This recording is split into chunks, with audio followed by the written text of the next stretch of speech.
5. bölüm. Ошентип, ишенгенибиз үчүн Кудай алдында ак болгон биз, эми эгебиз Ыйса Машаяк аркылуу Кудай менен элдешип алдык. Ишенгенибизден улам биз Машаяктын аркасы менен Кудайдын ырайымына жетип отурабыз.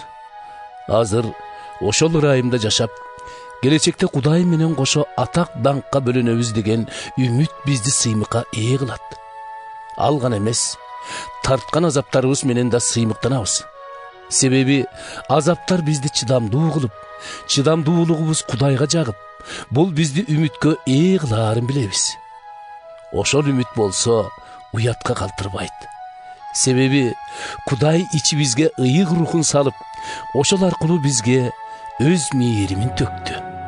Акталууга эч чарабыз жок болуп турганда, Кудайдын белгилеп койгон мезгили жетип, Машаяк келип, Кудайсыз болгон биз үчүн жанын берди. Адил адам үчүн да өз жанын берүү оңойго турбайт. Эми, балким, эң жакшы адам үчүн кимдир бирөө өлсө өлөр. Бирок Машаяк биз үчүн өз жанын биз али күнөөкөр кезде эле берип койгону менен Кудай бизге өз сүйүүсүн көрсөттү. Андай болсо, Ыйсанын курмандык каны менен акталган бизди ал эми Кудайдын каарынан да куткараары канчалык анык. Анткени Кудайга душман болуп туруп, уулунун курмандыгы аркылуу аны менен элдешкен болсок, анда эми элдешкенден кийин Машаяктын өмүрү аркылуу кантип эле куткарылбайлы? Бул гана эмес, бизди эгебиз Ыйса Машаяк аркылуу өзү менен элдештирип койгон Кудайдын жакшылыгына да кубанып жатабыз. Бир кишинин кетирген жазыгы аркылуу бул дүйнөгө күнөө аркылуу өлүм келген сыяктуу баары күнөөгө батышып, өлүм бүткүл адамзатына тарап кетти. Мыйзам жок кезде деле дүйнөдө күнөө бар болгон. Бирок мыйзам жок жерде күнөөнүн эсеби жүргүзүлбөйт. Кантсе да адам атанын мезгилинен тартып, Мусанын мезгилине чейин адам атаныкындай күнөө кетирбегендердин үстүнөн да өлүм өкүм жүргүзүп келди. Адам ата болсо, келечекте келе турган бирөөнүн элеси эле.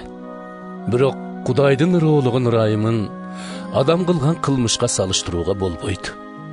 Бир киши адам атанын кылмышынан улам көптөгөн адамдар өлүм жазасына кесилсе, Кудайдан бир киши Ыйса Машаяк аркылуу көптөгөн кишилерге тартуулаган ырайымы андан алда канча зор. Кудайдын тартуусун ошол бир кишинин күнөөсүнө салыштырууга болбойт. Бир эле күнөө кылынгандан кийин жазалоо өкүмү чыгарылган болсо, биз көп күнөө кылсак да, Кудайдын тартуусу бизге акталуу алып келди. Эгерде бир киши кетирген жалгыз күнөөнүн айынан дүйнөдө өлүм өкүм жүргүзө баштаганы анык болсо, анда айкөл Кудайыбыз тарабынан акталып, анын ыроологон ырайымын алгандардын бир эле киши Ыйса Машаяктын кылганы аркылуу Кудай менен жашап, аны менен бирге өкүм жүргүзөөрү канчалык анык.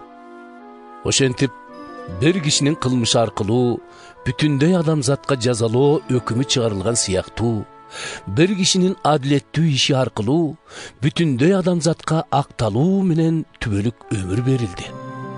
Бир кишинин Кудайга моюн сунбагандыгы аркылуу көп киши күнөөкөр болуп калгандай, бир кишинин Кудайга моюн сунгандыгы аркылуу көп киши акталат. Мыйзам адамдар өздөрүнүн канчалык күнөөлүү экенин көрсүн деп берилген.